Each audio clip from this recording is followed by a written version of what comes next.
আমাদেরকে আল্লাহ আল্লাহ রসুল বাদ দিলে সবচেয়ে বেশি ভালোবাসেন কে? আগে একবার বলছি কে? আল্লাহ আল্লাহ রসুল বাদে এগুলো আল্লাহ আল্লাহ রসুলকে আনা যাবে না। সবচেয়ে বেশি ভালোবাসেন মা। মার কলিজায় কত দরদার ভালোবাসার মহাব্বত আমি কেমনি বুঝাবো? আমি তো মা না, এটা শুধু মা জানে। মাকে যে আল্লাহ বানাইছেন সে আল্লাহ জানেন।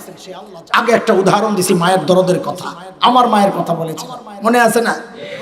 আমরা এটা বলতে পারবো না, তবে কোরআন সুন্নাহ পড়ে মাসআলা শিখে যেটা জেনেছি অনুমান করতে পারি মার দরদ কত। যেমন একটা মাসআলা আপনাদেরকে শোনাই।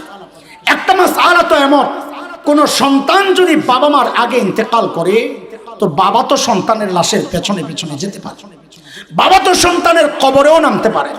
বলে কেন? বাবার কলিজায় কি দরদ মায়া নাই, ভালোবাসা নাই? বলে আছে।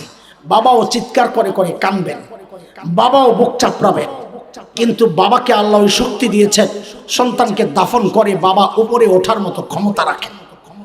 কিন্তু কোন মায়ের জন্য সন্তানের লাশের পেছনে যাওয়া চলবে না, কোন মায়ের জন্য সন্তানের কবরে নামা চলবে না। কেন?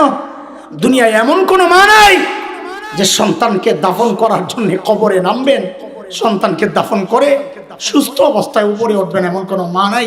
নিজেও লাশ হইয়া শুয়ে পড়বেন।